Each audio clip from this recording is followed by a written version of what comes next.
Welcome to the Charlotte CBMC podcast, a series of candid conversations with area business and professional men. In this series, you'll hear how CBMC has connected businessmen to God, His Word, and each other, equipped them to grow and become godly leaders at work, in their community, and at home.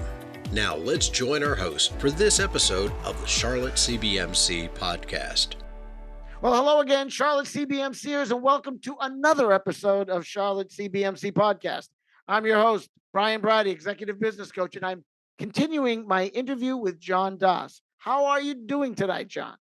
I'm doing well. How are you doing, Brian? Doing very well, brother, very well. So, last episode, we talked about your early childhood.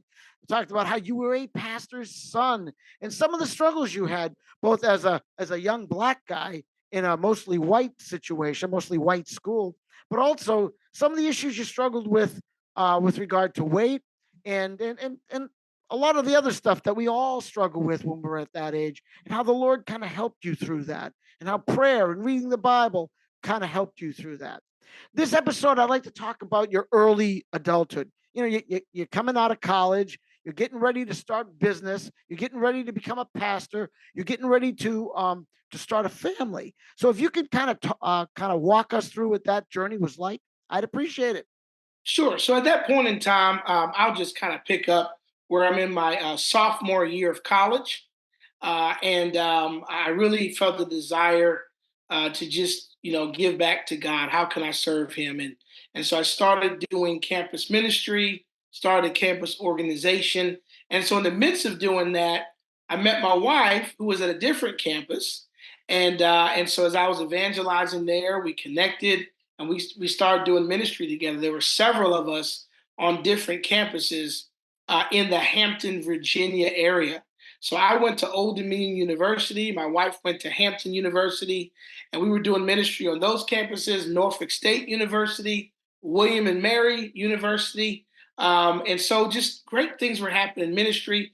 We became friends, and we were friends for 5 years, and I had no idea this is who my wife was going to be. So the first nugget I wanted to share is, as a young man in ministry, just not getting involved sexually with other women, just really keeping that by the grace of God, walking through that.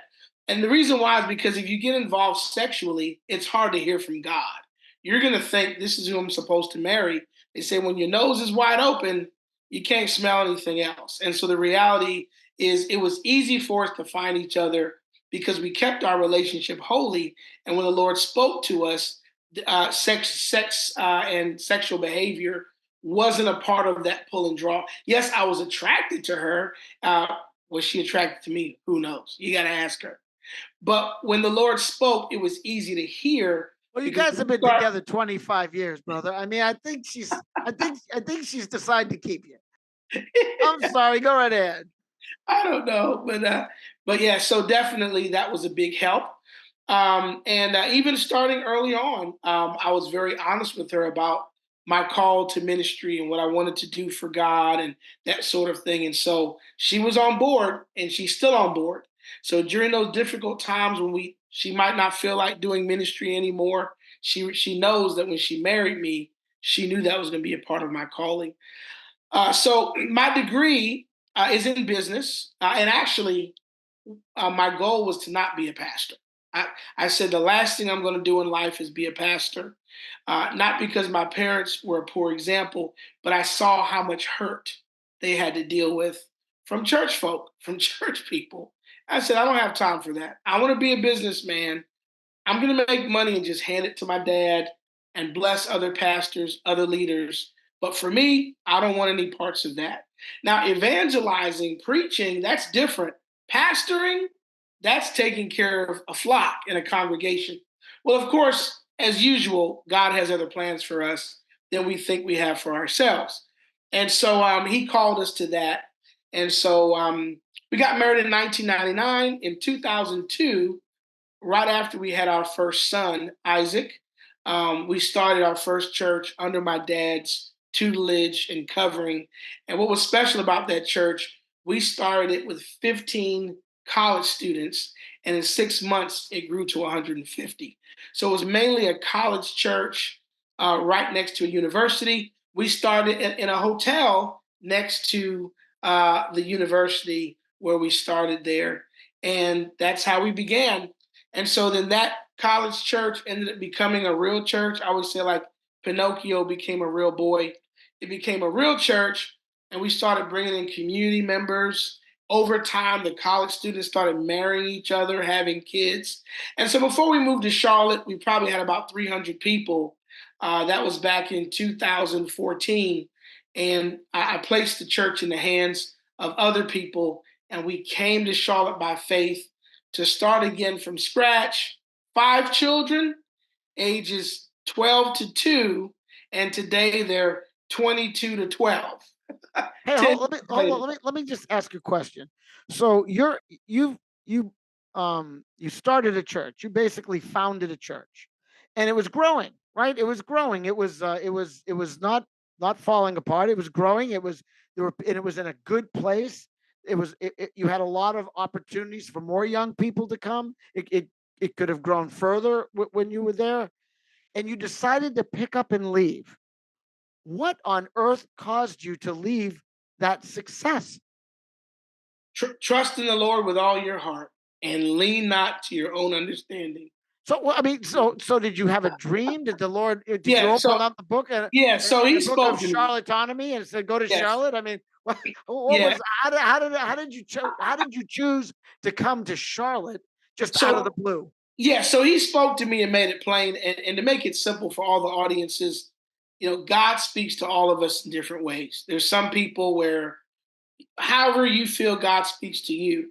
So for me, by that time, I had been very familiar with his voice. Him telling me, "This is your wife," and it worked out. Him telling me, "Stay away from this person," and he was right. So by that time, and also being a missionary's kid, I saw my parents do things by faith. So the Lord impressed upon my heart very clearly that He wanted me to move to Charlotte. And it was like a 6 year process. It wasn't like overnight. But when the Wasn't six like Abraham. You didn't just pick up and leave. right, So right. what did your wife think about this? How Oh, did she she take cried. this? She was not happy at all. She cried, and God wouldn't tell her anything. So she had to just totally rely on whether I was hearing from God or not. And thank God, I'm not like the boy who cries wolf. I'm not perfect, but in the times when I've told her, I really feel this is God, we've seen the fruit.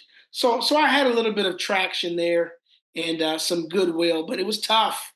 It was very, I mean, so for us and for me, when we say success, like we had finally gotten to the point where the church in Virginia was paying us a salary. We literally lived in one of the best neighborhoods, period, in our town. And the way God did it, we got a foreclosure half the price.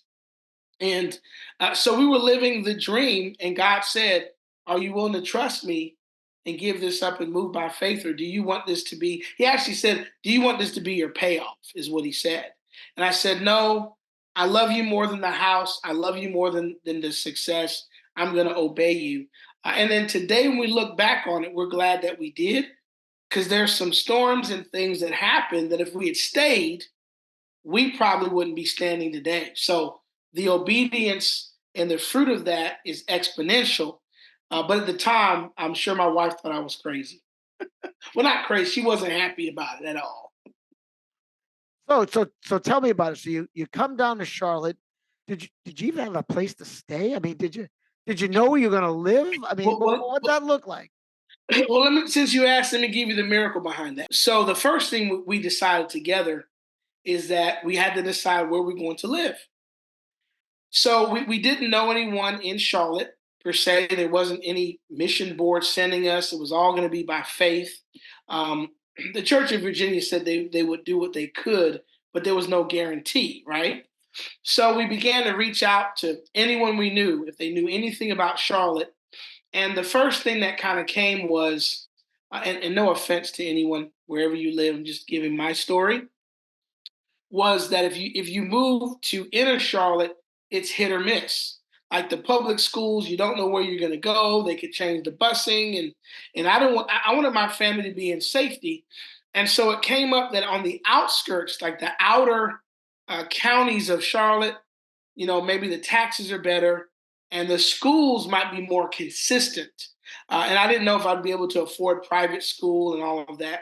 And so after asking maybe 20 or 30 people, Fort Mill ended up, rising to the top as the prices were still low at the time. South Carolina taxes were better, and the school system was pretty much 10 out of 10 out of 10 for elementary, middle, and high school.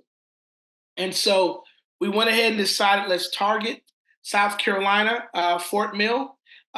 We were going to look at trying to rent and get all that together.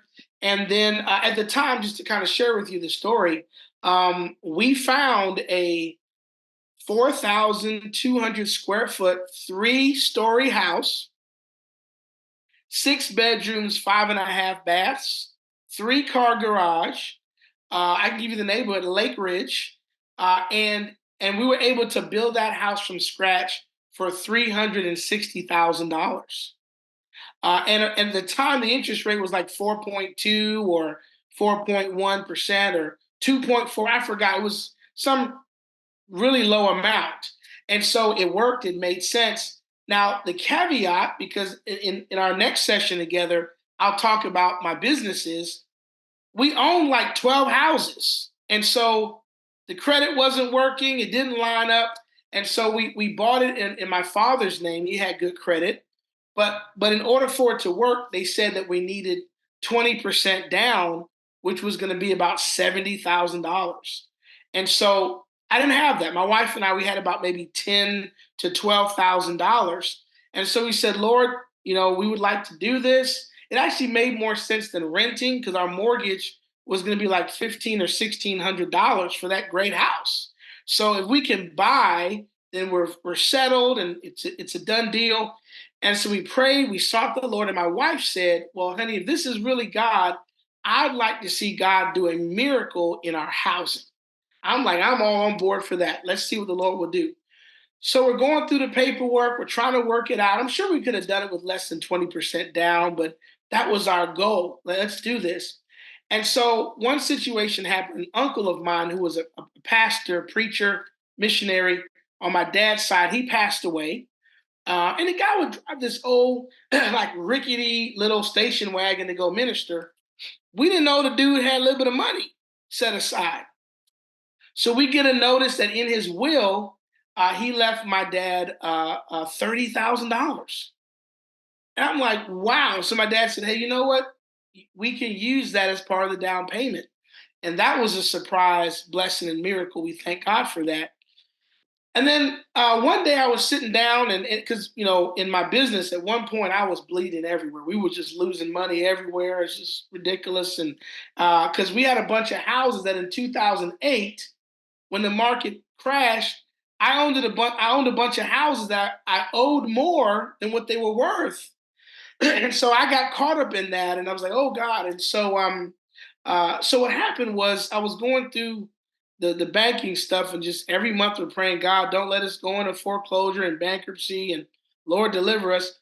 And I noticed, so what happened was when Wachovia went under and Wells Fargo, I think, bought over Wachovia Bank. I remember that time period. So we had Wachovia accounts. And so when they came over to Wells Fargo, the way that the accounts were listed online in the bank account, it gave more description than what Wachovia had. So I noticed I had a payment of money going out for $1,100, and it literally said I was sending $1,100 to a person whose name that I knew. And I'm thinking to myself, I'm not sending this guy money. Why is money leaving my account for $1,100? So I checked the month before that, and there it was again, $1,100 going to this dude whose name that I know. So here's what happened. 3.5 years before that, somebody that we knew, we saved them from foreclosure by paying one mortgage payment for them. And their bank took it upon themselves to keep pulling out $1,100 every month for 3.5 years, and I didn't even know it. Oh my goodness. Now that's how you call me crazy, but I didn't know it. But here's what God did. when we filed that bank was found guilty, and Wachovia gave me a check for all of that money at one time. And so that dude didn't pay his mortgage. I guess what he thought Jesus was paying it. What was he thinking? 3.5 years, he didn't pay mortgage. I got all my money back. His bank got stiffed, and we had enough with our 12,000 and the other to pay 70,000, all the closing costs. And I said, Lord, thank you. And here's what he said. He said, no, if you managed your money better, I didn't give you that. You actually saved that without you knowing you were saving it. I knew in advance what was coming. So 3.5 years, I know you wouldn't be good at it. I set something up where you actually saved that money, not knowing that you saved it. And boom, we got into that house, and to God be the glory. So basically, God went out ahead of you. He went out ahead of you, and he set this up for you. So tell me about your years. Your because you had some rough times during that time frame. Because you come down here, you got a family, right, John? You're a pastor, and let me also if I could, let some of the listeners understand this about pastors. When people talk about pastors, they think they're all like the Joel Osteens of the world. They live in $1 million mansions and all multi-million dollar mansions, and that's not true. In fact, most pastors in the United States are bivocational pastors, which means that they not only pastor a church, but they also have a business or work on the side, because normally the church cannot afford at least certain times in their pastorate to pay them a full-time salary, particularly ones that are startups like what you had.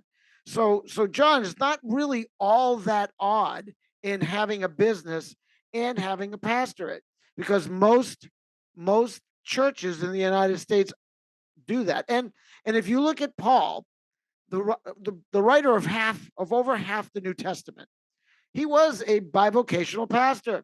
He not only he not only wrote, like I said, half the New Testament and preached and was a Pharisee, he also was a tent maker. He also worked outside of the church, so he would not have to be dependent on the church. He even writes about that in the Bible. So while you're going through all this stuff, you're working in a business. You and your wife. Your wife is also, I know, very involved with you in the church, and you're bringing up why pastors have 4 and 5 kids all the time. I don't know what is up with you guys. I mean, I had 2 and I barely got through it. I don't know how you guys get 5, but so you have 5 children. You have these 2 jobs. And so talk to me about how you kind of straddled that fence, how you and your wife kind of straddled that fence and made it work. And where was God in all of that?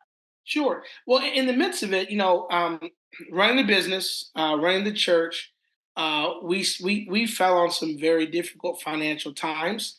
There were some people who were supporting us; they stopped supporting, and different storms came in our life, and so I had to actually end up going back to work as well. And so at one point, the business was kind of losing money.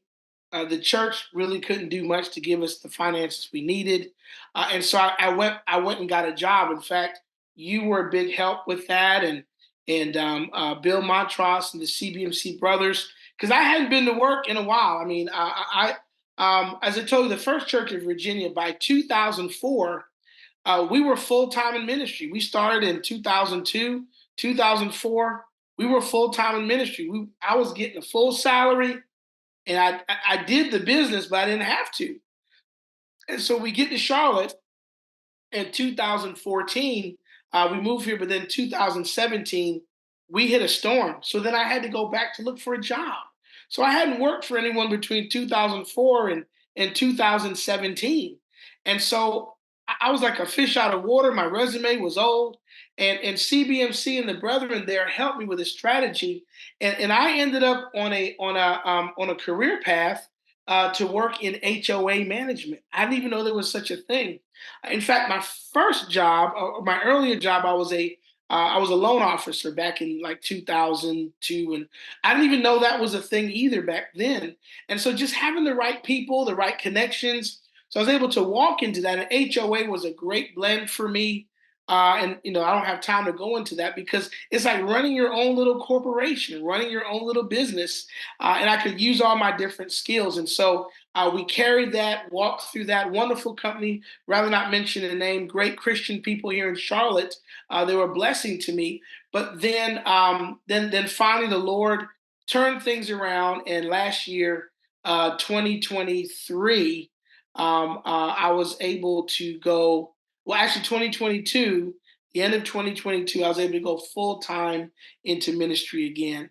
And so that was a tough time doing church, running a business, and working a full time job.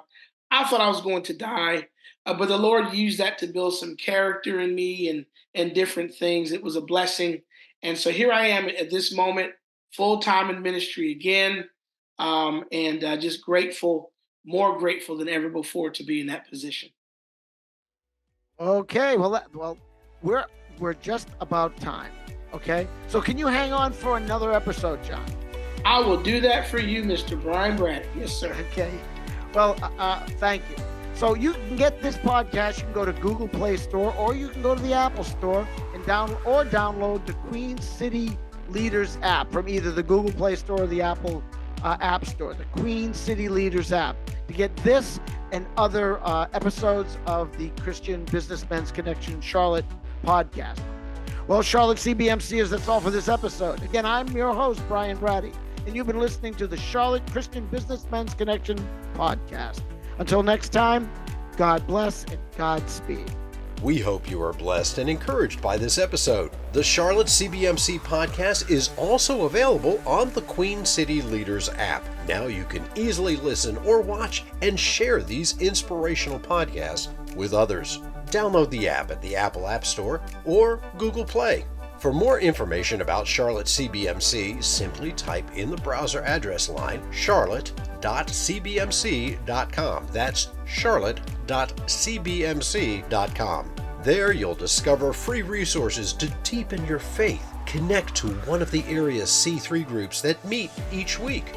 For business owners, discover the Trusted Advisors Forum, where you can meet with other business owners and discuss how to grow your business spiritually. Finally, you'll learn about Charlotte CBMC sponsored events like the Queen City Leaders Summit Series. Please subscribe to this podcast so you'll know when new episodes are available. Like and share this podcast with other men and help us spread the good news of Jesus Christ throughout the Queen City. Join us again next time for a new episode of the Charlotte CBMC podcast. May you have a blessed and productive day working for the Lord. Thank you.